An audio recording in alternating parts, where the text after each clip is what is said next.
Hello students. आज का अपना टॉपिक है इलेक्ट्रिक फील्ड इंटेंसिटी। इलेक्ट्रोस्टैटिक इस चैप्टर में अभी तक हमने पढ़ा था कि फ्रिक्शनल इलेक्ट्रिसिटी क्या होती है। उसके बाद हमने पढ़ा कि कूलम्स लॉ यूज करके इलेक्ट्रोस्टैटिक फोर्स हम दो चार्ज के बीच का हम कैलकुलेट कर सकते हैं, वो हमने सीखा। उसके अगले लेक्चर में हमने पढ़ा चार्ज डेंसिटी क्या होती है।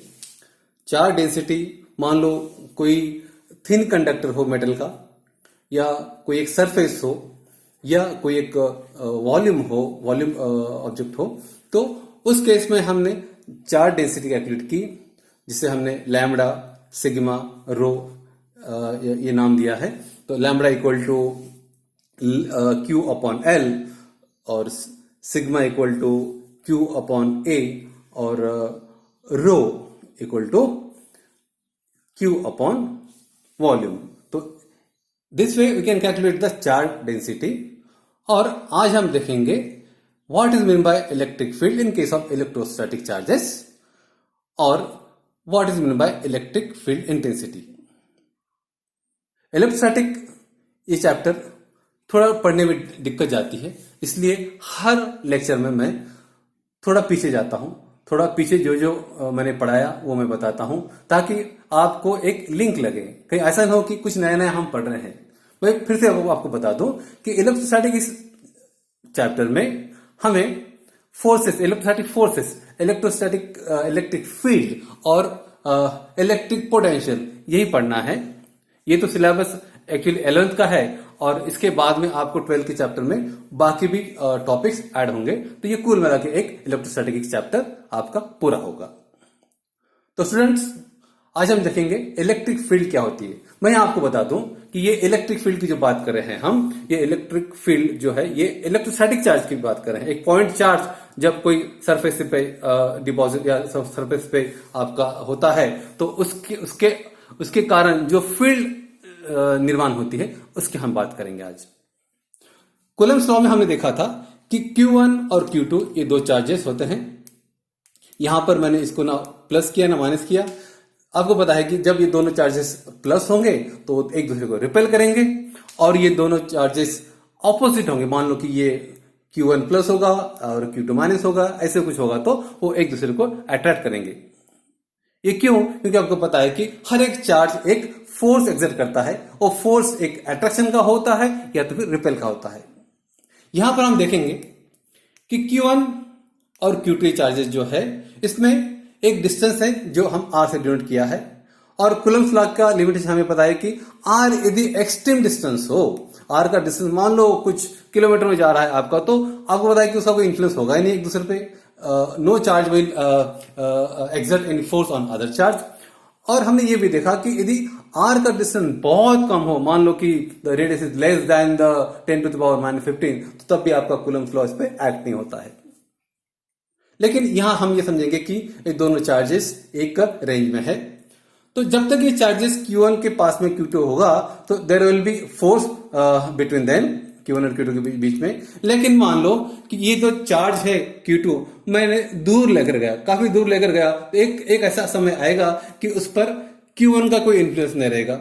Q1 will not exert any force on Q2 because of the large distance या लॉन्ग डिस्टेंस। आप इमेजिन करो कि ये Q2 चार्ज यहां से हट गया है, तो आपको पता है कि there won't be any force between this two charges. लेकिन जब मैं यहां कोई नया चार्ज इंट्रोड्यूस करूंगा, तो क्या होगा कि एक समय ऐसा आएगा कि जैसे ही वो इस चार्ज के फोर्स के रेंज में आएगा, या चार्ज के फील्ड के रेंज में आएगा, तो वो एक फोर्स एक्सपीरियंस करेगा। जो नया चार्ज मैंने इसके करीब लाया हूं, तो वो एक फोर्स एक्सपीरियंस करेगा, एक इलेक्ट्रोस्टैटिक फोर्स एक्सपीरियंस करेगा। वो फोर्स में भी अट्रैक्टिव होगा या तो आपका रिपल्सिव होगा। तो जहां से वो चार्ज फोर्स एक्सपीरियंस करेगा, वहां तक का जो एरिया है ये Q1 का, वो हम समझेंगे कि इसकी इलेक्ट्रिक फील्ड है।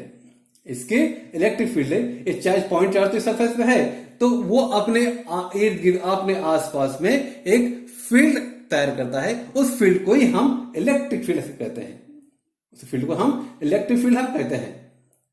इलेक्ट्रिसिटी, जो मूविंग इलेक्ट्रिसिटी होती है, जिसमें हम करंट वोल्टेज की बात करते हैं, उस करंट इलेक्ट्रिसिटी चैप्टर में भी आप देखेंगे कि magnetic effect of electric current में इसका जिक्र हुआ है कि जब एक कंडक्टर में से करंट फ्लो होता है, जब एक कंडक्टर में से करंट फ्लो होता है तो वो अपने आसपास में एक मैग्नेटिक फील्ड क्रिएट करता है।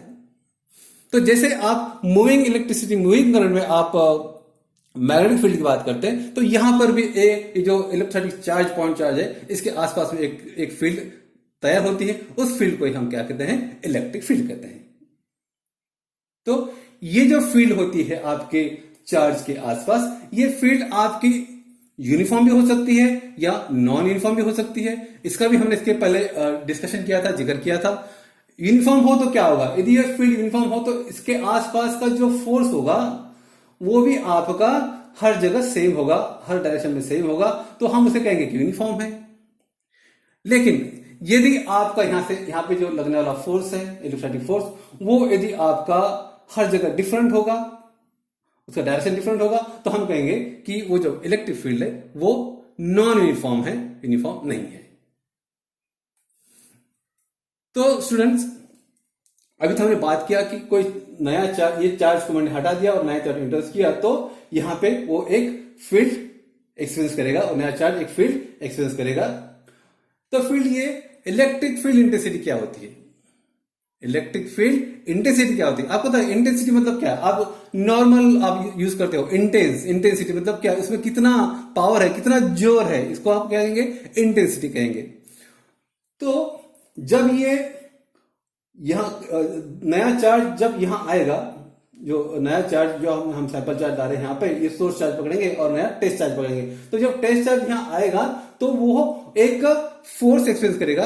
वो फोर्स की कितनी इंटेंसिटी है, उस फोर्स की या वो इलेक्ट्रिक फील्ड की कितनी इंटेंसिटी है, उसे हम कहेंगे इलेक्ट्रिक फील्ड इंटेंसिटी। इसका मतलब क्या? फोर्स ज्यादा होगा तो इलेक्ट्रिक फील्ड इंटेंसिटी ज्यादा होगी। जितना फोर्स ज्यादा होगा उतना आपकी इंटेंसिटी ज्यादा होगी। इसी वजह से जब हम इसका फॉर्मूला बनाते हैं तो फॉर्मूला क्या बनता है? Electric field intensity vector E. और मैं आपको बता दूं, जैसे फोर्स ये वेक्टर क्वांटिटी है, मतलब उसमें मैग्नीट्यूड और डायरेक्शन होता है, उसी प्रकार आपका जो इलेक्ट्रिक फील्ड इंटेंसिटी है तो वो भी क्या है? वो एक रेशियो है फोर्स अपॉन चार्ज।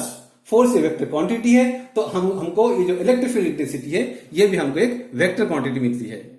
तो इलेक्ट्रिक फील्ड इंटेंसिटी एक वेक्टर क्वांटिटी है और इसका भी मैग्नीट्यूड और डायरेक्शन होता है।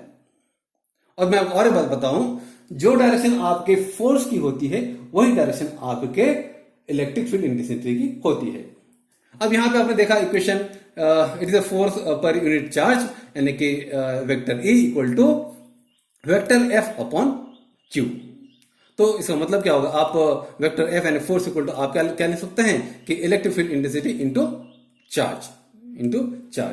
अब इसका जब हम इसके यूनिट की बात करेंगे तो आपको पता है कि फोर्स का जो यूनिट है वो होता है आपका न्यूटन, और चार्ज जो होता है वो हम कूलम में ये करते हैं, लिखते हैं। तो हम न्यूटन पर कूलम, ये इसका क्या हो गया? यूनिट हो गया। बात करेंगे डायमेंशंस की, तो डायमेंशन को आपको पता है कि फोर्स का डायमेंशन और उसके नीचे आपका क्या आएगा कि चार्ज का डायमेंशन आएगा। तो हमें मिलेगा L1 M-1 T-3 और I-1। ये T और I किसके कारण है? एक T और I से Q के कारण है। यहां पर मैंने बताया कि ये आपका सोर्स चार्ज है, और आप ये समझेंगे कि ये Q0 जो है ये आपका टेस्ट चार्ज है। तो जैसे मैंने ये Q0 को इससे करीब लाया तो वहां पे एक इलेक्ट्रोस्टैटिक फोर्स उसने एक्सपीरियंस किया। ये Q0 आपका पॉजिटिव चार्ज है, और जब इसके करीब लाते हैं तो वो एक फोर्स एक्सपीरियंस करता है। वो फोर्स को मैंने डिनोट किया यहाँ पे वेक्टर एफ से, और इसके आसपास की जो फील्ड है, जो ये फील्ड यहाँ पे क्रिएट वाली है, वो फील्ड रहेगी आपकी वेक्टर ई। ये जो एक ही डायरेक्शन होगा फोर्स का और ये आपके इलेक्ट्रिक फील्ड इंटेंसिटी का। तो हमें पता है कि vector F equal to 1/4πε0 k into q not upon R square. और चूंकि हमने ये लिया है, हमने वेक्टर फॉर्म में, आपको पता है कि जब यहाँ एफ बार आएगा तो यहाँ पे कैप आना ही पड़ेगा। तो यहाँ पे आपको यूनिट वेक्टर का या डायरेक्शन मिलेगा आर नॉट का कैप। तो यहां पर हम देखेंगे कि ये यदि फॉर्मूला आपके फोर्स का है तो ये फॉर्मूला या तो ये जो फोर्स का जो वैल्यू है यदि ये इस इक्वेशन में हम पुट करते हैं तो हमें क्या मिलेगा, तो हमें मिलेगा vector A equal to 1/4πε0 k q into q not upon R square upon q not और उसको फिर ये यूनिट वेक्टर का डायरेक्शन। ओके, तो यहां पर हम देखेंगे कि क्यू नॉट ये उड़ जाएगा तो बचेगा क्या, बचेगा आपका 1/4πε0 के और ये। तो ये तो रहा आपका वेक्टर फॉर्म, ये जो इक्वेशन रहेगा आपका वेक्टर फॉर्म। वेक्टर फॉर्म क्यों है, क्योंकि यहाँ पे हमने वेक्टर कंसीडर किया है, इसको वेक्टर एफ किया है, यहाँ पे आपने यूनिट वेक्टर का डायरेक्शन लिया है, तो ये होगा आपका vector form of electric field intensity. लेकिन मैं आपको बता दूं कि यदि इसका हम सिर्फ मैग्नीट्यूड कंसिडर करेंगे तो ये वेक्टर हट जाएगा, ये हट जाएगा और ये भी इसका बार भी हट जाएगा। तो हमें क्या मिलेगा, E equal to 1/4πε0 k into q upon R square. और स्टूडेंट्स मान लो कि ये चार्ज Q ये आपका सोर्स चार्ज है या आपका टेस्ट चार्ज है, तो इसके बीच का मीडियम यदि हम वैक्यूम या एयर कंसिडर करते हैं तो क्या होगा, वैक्यूम या एयर कंसिडर करेंगे तो क्या होगा कि आपको बताया एयर और वैक्यूम के लिए K इक्वल टू 1 होता है, K इक्वल टू 1 होता है। तो हम K इक्वल टू 1 की वैल्यू यहां पुट करेंगे तो हमें क्या मिलता है, E equal to 1/4πε0 Q upon R square. ये जो इक्वेशन हमें मिला है, ये जो लास्ट का इक्वेशन है E equal to 1/4πε0 Q upon R square, इस इक्वेशन को देखकर हमको पता है कि electric field intensity will depend on Q, यानी चार्ज ज्यादा हो तो इलेक्ट्रिक फील्ड इंटेंसिटी ज्यादा होगी, चार्ज कम हो तो इलेक्ट्रिक फील्ड इंटेंसिटी आपकी वो भी कम होगी। और हमें ये भी पता है कि जिस प्रकार आपका फोर्स ये डिपेंड करता है आर के ऊपर, जैसे आर का स्क्वायर हुआ, आर जैसे बढ़ेगा तो एफ घटेगा। तो यहां भी देखेंगे आप कि इलेक्ट्रिक फील्ड इंटेंसिटी भी डिपेंड करती है आपकी आर के ऊपर। आर मतलब क्या, the distance between the two charges. तो जैसे ये आर बढ़ेगा इलेक्ट्रिक फील्ड इंटेंसिटी आपकी घटेगी, यानी इसका मतलब क्या कि इलेक्ट्रिक फील्ड इंटेंसिटी ये आपकी बहुत वीक हो जाएगी यदि आप ये जो टेस्ट चार्ज है इसको आप दूर लेकर जाएंगे। जैसे आप दूर लेकर जाएंगे तो वैसे आपका इलेक्ट्रिक फील्ड इंटेंसिटी क्या होगी, उसका इन्फ्लुएंस आपका कम होगा, और जैसे आप उसको करीब लेकर आएंगे तो आपकी इलेक्ट्रिक फील्ड इंटेंसिटी आपकी बढ़ जाएगी। या और एक बात का हमें जिक्र करना पड़ेगा, वो ऐसे कि इलेक्ट्रिक फील्ड इंटेंसिटी ये 3 टाइप की होती है। एक तो यूनिफॉर्म होती है, दूसरी नॉन यूनिफॉर्म होती है, और तीसरी जो कैटेगरी वो है रेडियल इलेक्ट्रिक फील्ड। यूनिफॉर्म का मतलब ये होता है कि क्योंकि इलेक्ट्रिक फील्ड इंटेंसिटी ये वेक्टर क्वांटिटी है तो वहां पे हमको मैग्नीट्यूड और उसका डायरेक्शन दोनों भी कंसीडर करने पड़ेंगे। तो यहां पर देखिए आप यूनिफॉर्म इलेक्ट्रिक फील्ड में आपको मैग्नीट्यूड और डायरेक्शन ये जो है ये आपको हर कहां जो है सेम मिलता है। मैग्नीट्यूड और डायरेक्शन ये आपको हर कहां सेम मिलेगा। अब देखेंगे यहाँ पे कि यूनिफॉर्म इलेक्ट्रिक फील्ड में देखेंगे कि ये जो चारों भी जो लाइनें हैं ये चारों लाइनें एक डायरेक्शन जा रही है और उसका मैग्नीट्यूड सेम है। इसका मतलब क्या है कि वो यूनिफॉर्म इलेक्ट्रिक फील्ड है। नॉन यूनिफॉर्म में आपको डायरेक्शन और मैग्नीट्यूड दोनों भी आपको डिफरेंट मिलेंगे, डिफरेंट जगह डिफरेंट मिलेंगे। इसलिए मैंने यहां पर दिखाया कि यहां पर ये जो एरो दिखाए हैं ये एरो के डायरेक्शन अलग अलग है, कुछ एरो इंक्लाइन है, कुछ एरो नीचे जा रहे हैं, कुछ एरो ऊपर जा रहे हैं। आपको पता है कि वेक्टर यदि क्वांटिटी हो तो उसमें उसका डायरेक्शन बहुत इंपॉर्टेंट होता है। सिर्फ मैग्नीट्यूड यदि सेम भी हो तो, लेकिन यदि डायरेक्शन उसका डिफरेंट हो तो आपको उसको डिफरेंट या तो उसको अलग कंसिडर करना पड़ता है इसका टोटल जब कैलकुलेशन करते तब। इसका मतलब क्या है कि ये जो नॉन यूनिफॉर्म है।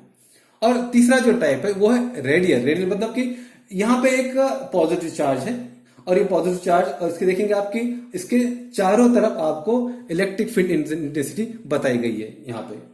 तो इसका मतलब क्या है, ये रेडियल यानी कि आपके हर डायरेक्शन में आपको यदि सेम ये मिलती है इलेक्ट्रिक फील्ड इंटेंसिटी मिलती है, ओके, तो तब आप कहेंगे कि ये जो है रेडियल इलेक्ट्रिक फील्ड है। तो स्टूडेंट आज जो हमने पढ़ा वो मैं फिर से एक बार रिवाइज करूंगा। इलेक्ट्रिक फील्ड और इलेक्ट्रिक फील्ड इंटेंसिटी ये आज का टॉपिक है। इलेक्ट्रिक फील्ड यानी कि जब कोई पॉइंट चार्ज कहीं पे प्लेस हो जाता है तो वो अपने इर्द गिर्द अपने आसपास में एक फील्ड क्रिएट करता है, जिस फील्ड को हम इलेक्ट्रिक फील्ड कहेंगे। मान लो कोई दूसरा चार्ज उसके करीब आता है, उसके रेंज में आता है, और जब आपका आर जो होता है आपका बहुत ज्यादा नहीं, बहुत कम नहीं, और एक रेंज में आता है कूलम्स लॉ के हिसाब से, तब आप इसके बीच एक फोर्स एक्सपीरियंस करेंगे, दैट इज इलेक्ट्रोस्टैटिक फोर्स उसमें रहेगा। और वो फोर्स और डिवाइडेड बाय द चार्ज, ये क्या होता है आपका इलेक्ट्रिक फील्ड इंटेंसिटी होता है। यहां पे देखा आपने कि फोर्स ये वेक्टर क्वांटिटी है, वेक्टर क्वांटिटी मतलब मैग्नीट्यूड और डायरेक्शन उसका होता है। तो इस प्रकार आपका इलेक्ट्रिक फील्ड इंटेंसिटी का भी आपको डायरेक्शन और मैग्नीट्यूड कंसिडर करना पड़ता है। इसका आपने देखा कि यूनिट है न्यूटन पर कूलम, और डायमेंशन इसका जो L1 M-1 T-3 और 1 सॉरी I-1 है। और यहां पर देखा हमने, जब हमने वैल्यू पुट किया फोर्स की इस इक्वेशन में, तो हमें क्या मिला, हमें मिला एक वेक्टर इक्वेशन मिला इलेक्ट्रिक फील्ड इंटेंसिटी का। लेकिन जब हम इसका सिर्फ मैग्नीट्यूड कंसीडर करेंगे तो ये वेक्टर हट जाएगा यहाँ पे, तो हमें मिलेगा E = 1/4πε0K × Q/r²। और यहां हम कंसिडर कर रहे हैं कि ये दो जो चार्जेस है इसके बीच का जो मीडिया है, वो मीडिया हम कंसिडर करेंगे एयर या वैक्यूम। हमें पता है एयर या वैक्यूम के लिए K = 1 होता है, तो ये 1 की वैल्यू हम पुट करेंगे तो हमें मिलेगा लास्ट इक्वेशन E = 1/4πε0 × Q/r²। और इस इक्वेशन से हम कंक्लूड कर सकते हैं कि that electric field intensity will depend on what? It will depend on this Q charges, and it will also depend, जैसे मान लो चार्ज Q है 2 कूलम है, 3 कूलम है, 2 माइक्रोकूलम है, जितना ज्यादा होगा उस हिसाब से इलेक्ट्रिक फील्ड इंटेंसिटी बढ़ेगी। और यदि इसका डिस्टेंस बढ़ेगा तो इलेक्ट्रिक फील्ड इंटेंसिटी आपकी घटेगी, because it is inversely proportional to the distance square r²। और लास्ट में हमने देखा था कि ये इलेक्ट्रिक फील्ड ये 3 टाइप की होती है, यूनिफॉर्म, नॉन यूनिफॉर्म और ये आपकी रेडियल। तो स्टूडेंट आज के लिए इतना ही। इसके आगे के लेक्चर में हम पढ़ेंगे इलेक्ट्रोस्टैटिक के बाकी टॉपिक्स। आज के लिए इतना, थैंक यू।